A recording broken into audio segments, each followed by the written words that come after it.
Now, our next speaker this afternoon that I'm going to introduce you to has himself got aniridia and is well used to digital technology. He's gained a lot of experience in digital marketing and fundraising. He's established his own business and achieved very highly at university.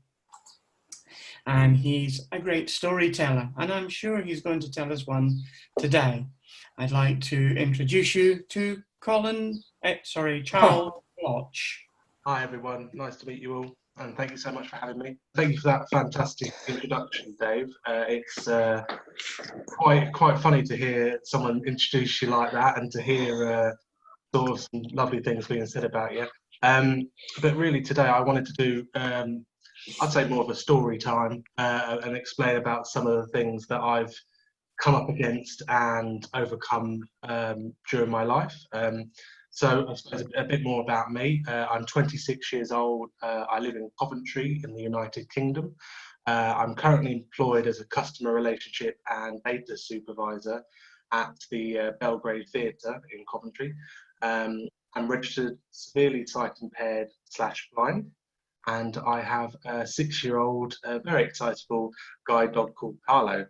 I've had aniridia since birth. And I've also got other eye conditions as well. And as Colin was just explaining as well, that he mentioned about, and they are quite common eye conditions to have, altogether. So I've got aniridia nystagmus, which is the uncontrolled movement of the eye. I did have 2 cataracts, one in each eye, but I had one removed. And I've also got glaucoma. So all of them are quite a party of eye conditions, I would say, and they keep me busy. Over the years, I've had a few eye surgeries. I've had the glaucoma tube put in my eye to release pressure, and I've also had the cataract taken out of my left eye, both been my left eye. And this is really the whole reason, I like to say is that's the only reason that you'll notice that I have maybe got a visual impairment, because I've got a lazy eye on my left side now. Because of both of them surgeries. And usually if someone saw me in the street, you wouldn't know that I've got a disability, I've got a visual impairment. A lot of people say, you don't look blind. That's what I thought this talk would be quite an interesting talk about. So because of that, I've got about 10% vision remaining, and again, you wouldn't know really, until I tell people, and they're sometimes quite very shocked that I look fully able and I could walk down the street, may walk into a few things, but we'll get there in the end. But that's maybe why I've got my lovely guide dog Carlo now. So a bit more about my education. I was in mainstream education up to year 5, and that was in Northamptonshire in Coventry, in the United Kingdom. And whilst in mainstream, I suppose it was before around the early 2000s, I was really starting to struggle socially in a mainstream education setting, and with the whole trying to learn with not very much technology to support me, except from the magnifying glass. And I had a TA and a lunchtime assistant. Again, they weren't really fully devoted to me and helping me. So over the years, I got a lot more behind the rest of my classmates and started to really struggle, and then got picked on for not being as well advanced as the rest of the kids. So at that point, my family decided it was a great opportunity to actually move up to Coventry for me to go to a specialist for visually impaired and blind people called Exeter Grange School. It's now a pan-disability school, and it is, a well-known place, and a lot of you who are attended today may have already heard of it. And I was there for many years, did all my GCSEs, and more years I was there, they came more pan-disability. So it was the sort of help for visually impaired and blind people was a bit more restricted. So after that, I decided that I needed more focused education. So I took myself off to the Royal National College for the Blind in Hereford, which I think that's a bit more well known in the UK for visually impaired and blind people. And this was really, these being at specialist education, there's times that I really noticed that I was, I was normal. I didn't have to explain myself ever so much, and I knew that if I asked for help for something, that I wouldn't be turned down and or asked why I needed that type of help, really. I know going to a residential college for blind people in the RNC can be a bit of a fight because you have to get funding, and there's lots and lots of red tape around that these days. If anyone that wants help with that, I'm more than happy to help you. I've had to do them fights twice now for both myself and my partner. But after that, I got some really good qualifications, and I was like, right, well, what do I do next? I trained to be an actor in performing arts, and then I trained to be an IT technician through IT. But really, then still didn't know what career path I wanted to go down. And it was at that point, one of my friends, who I think is watching, she said, you use social media a lot. What do you, why don't you do a university degree in that? And I thought, there's no such thing as a social media degree. But lo and behold, I searched in UCAS, and there it popped up. At Montfort University in Leicester, they had a degree in digital marketing and social media. And it was a really interesting course because I'd never done anything business related, but throwing myself at the deep end, it was really, really good to learn about. Going back into a mainstream education, that had its difficulties because obviously trying to be social with a lot more able people was a difficult thing, and trying to explain my disability a lot more. Thankfully, I was able to overcome a lot of them problems. But over time, I was able to do a lot of work with the disability team and become really, really well sort of connected with explaining with what my needs were. I was able to get a really good rapport with a lot of them, more of the students and staff there. So really then that rolls into my employment history. Whilst at university, I knew that getting a job would be difficult. I decided why not throw my hat into running my own business. I did that for a year, and that's a lot of hard work, I'll be honest. I had to, obviously, I ran a business that was predominantly focused around digital marketing and trying to help. So I ran my own business, which was what I'd call accessible advertising agency. So I helped other businesses really sort of get back on the sort of road to making sure that they were inclusive with other disabilities and make sure they were advertising to them demographics to help them. That was really interesting. A lot of businesses had interest in that, but again, it was an area that people are still not fully adapted to. So I only ran the business for a year, and it didn't get as much interest as I wanted. But it was a placement year, so I had to go and do my final year of study in my degree. So that was absolutely fine. I did it for a year. So after that, after I graduated from university, I was able to achieve a first-class honours degree, which, to be honest, surprises me sometimes, because it was a real big, a lot of work to do, and a lot of late nights in the library. I think a thing of having aniridia, obviously, working during the day, my eyes would get really tired, so I did a lot of late nights in the library until the early hours, and that's when my eyes were the most relaxed. I was able to use one of the disability rooms where I could turn down the lights and change the different colours in the room to really suit me, and then I could use the assistive technology on the computers to really get the environment for me to be able to sit there and type away for hours and hours. But after graduating, I was able to actually get a job in the field that I'd studied in, thankfully. I was able to get a job in digital marketing as a digital marketing and campaign executive at a software solution provider in Coventry called iNexus. That was obviously a big learning curve, obviously being a graduate, going into a brand new place, educating people about visual impairment that had never really came across visual impairment in the past. But with things such as the government-funded scheme Access to Work, that did really, really well and helped people understand, and what difficulties I was going to come up against. And I also fund me some equipment to be able to, have, say, the assistive technology software on my laptop at work, some magnifying glasses, some digital ones, just some adaptations around the office, really. So it was really, really handy to get. So really, that was an interesting part of my life, because I'd spent I think it was about 14 months in that role, and I was doing really, really well, learning so much day in, day out.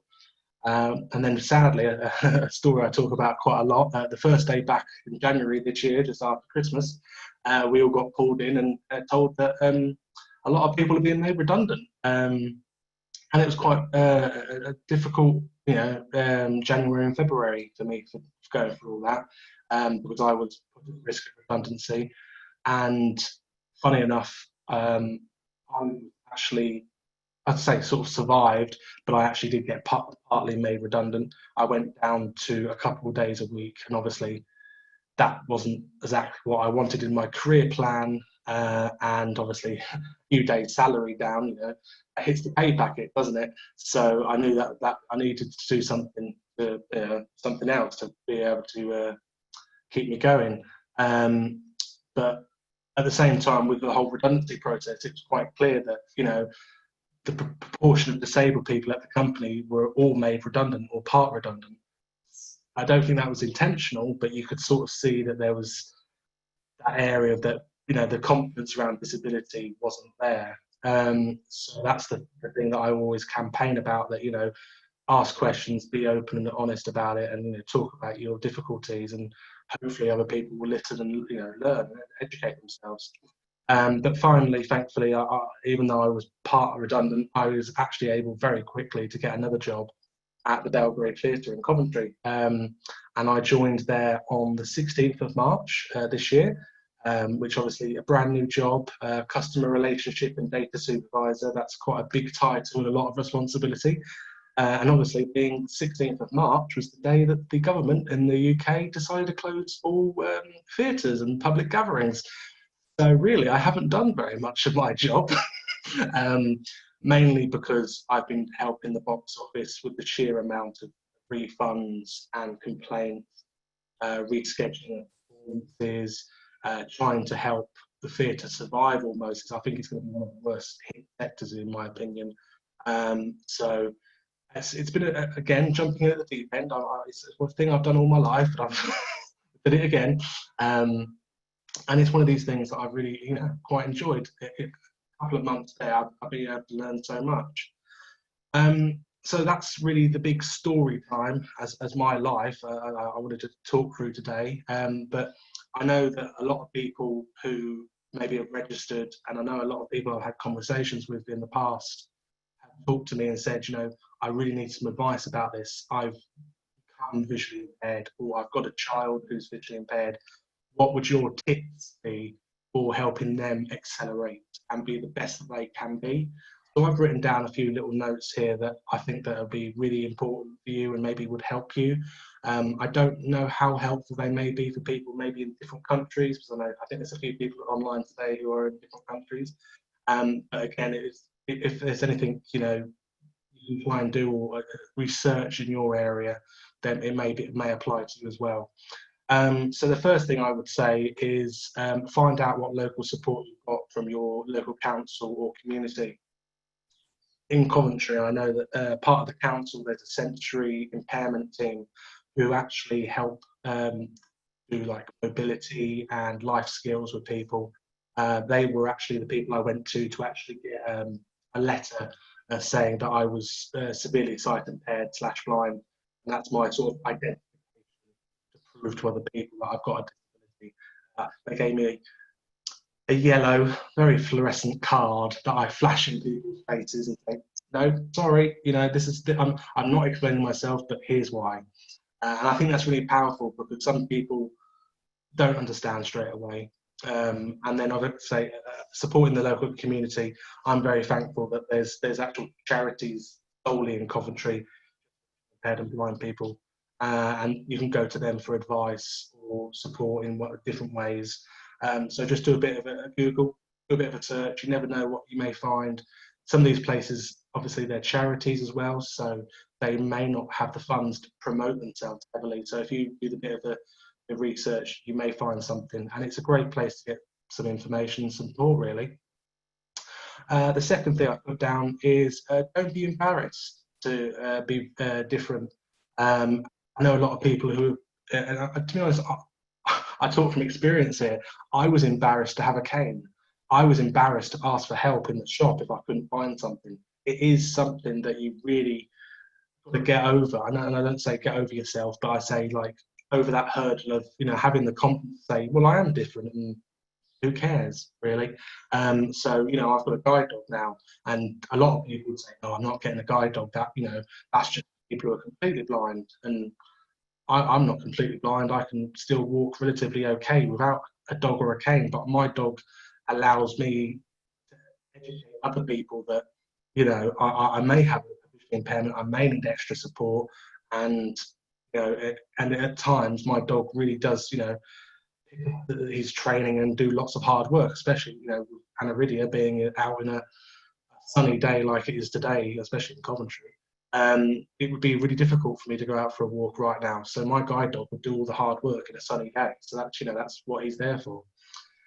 My third tip is get a support network. I've, through education, through having friends in the local area, through my experience with my schools and my colleges, I've built up loads of friends who have got visual impairments, and especially I've got family in that sort of area as well.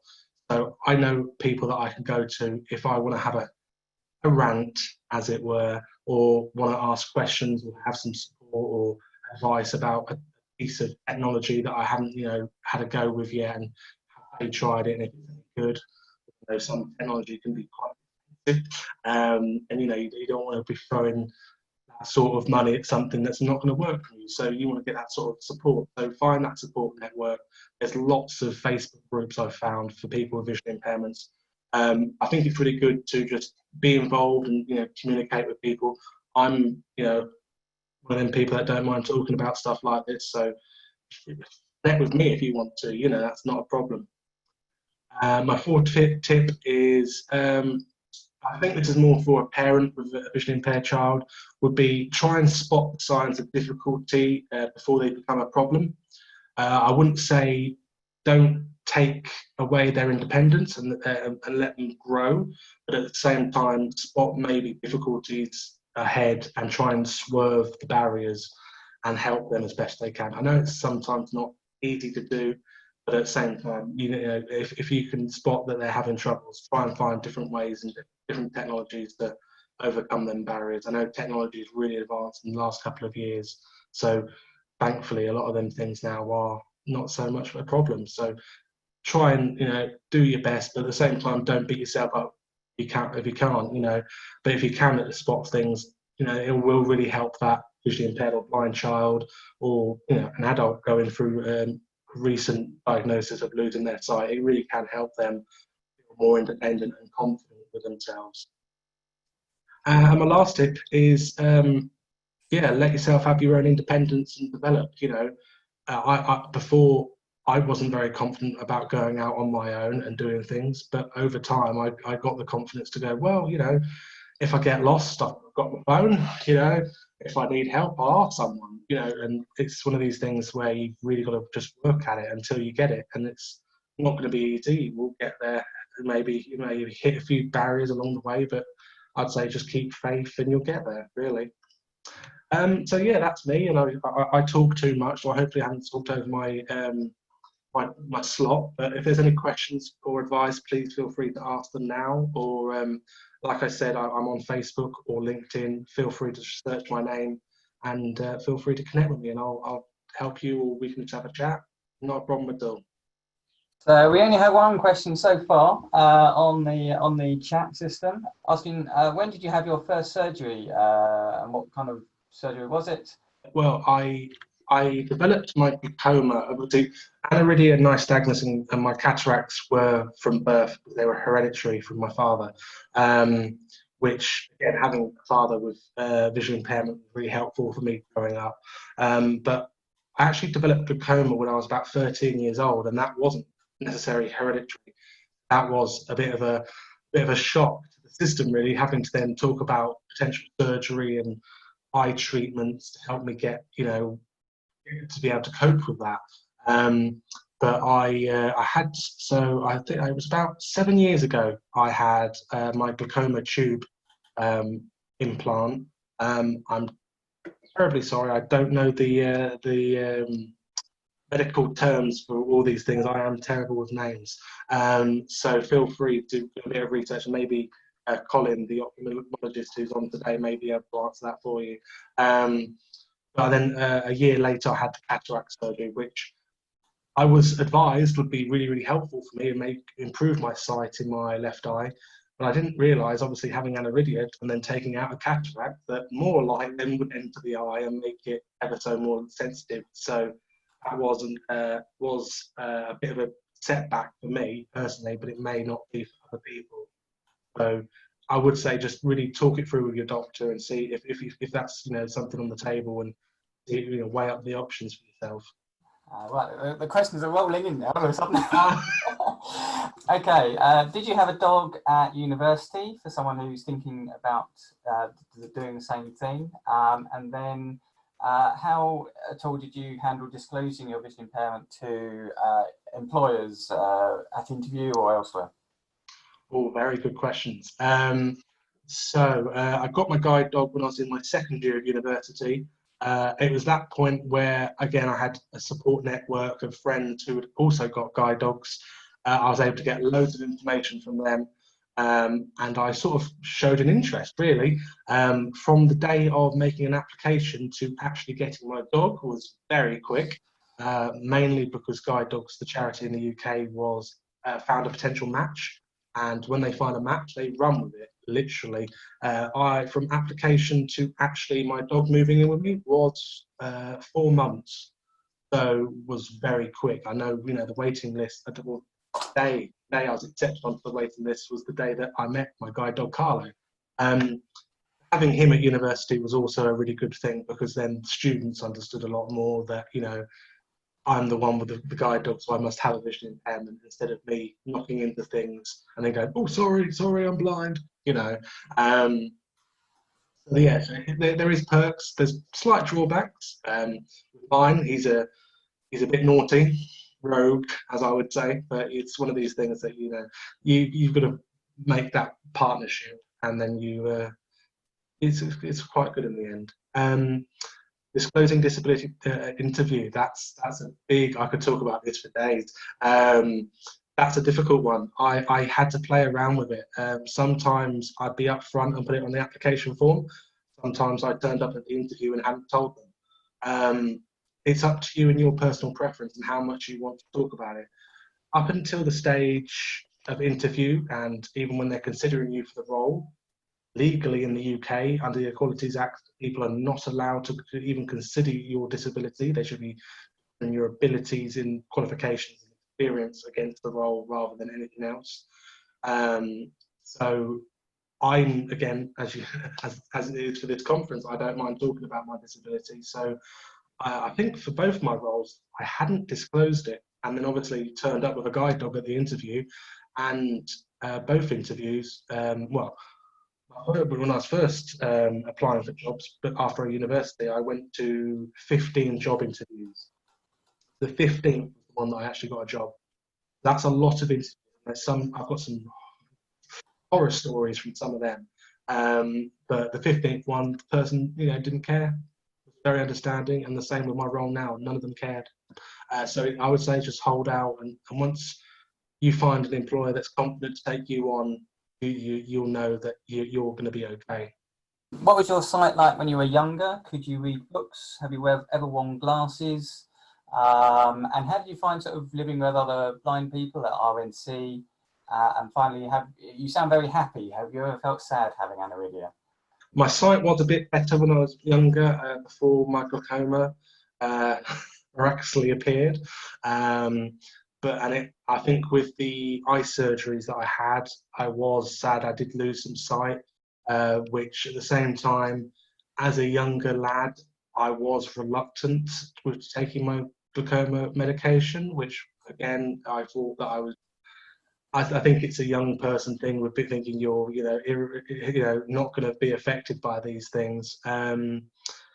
So it was a learning curve, and I've learned a lot of lessons along the way. But yeah, I've lost a bit of sight, but at the same time, I don't think I miss it almost, because I'm still able to do everything that I could when I was younger, except from driving a car. That's the biggest pain that I'd say that I can't do. But that's, yeah. Glasses. I've never really got on with glasses. Again, I think it's down to completely personal preference, but with the different levels of sight in each eye, the magnification in glasses was never ever something that worked for me. I've tried it numerous times. I know my parents shelled out so much money on frames and lenses and stuff, and it's, I just end up breaking them, and it's never worked for me.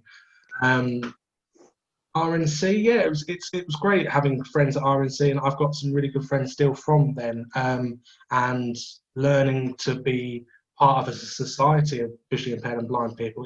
I'd say it's like a clique almost, and you find people that you really get on with, and there's other people that are not so obviously wanting to be friendly. They just want, to be part of the clique. But yeah, I think it's one of these things that you really do. You find people who you connect well with, and if it's people that've got the same eye conditions as you, you're onto a winner, because at that time you know that you know people who are going through exactly the same thing as you. And happiness, yeah, I'm quite a jolly person anyway. I hope I sound it, but it's one of these things that you've got to sort of. I've never looked at my disability as being a problem. I've seen that being different is fine, and as long as you celebrate that and don't feel embarrassed because of that, I think you'll be absolutely fine. And don't be scared to talk about it. I know I've had fully able people in the past sort of look at me negatively because I talk about it so much, but it's part of me. It's who I am. So I rather would be associated with people who do care and will take my needs into consideration. So yeah, just be you. Don't worry about it. Thank you very much indeed, Charles, for that, and thank you, James, for coordinating the questions.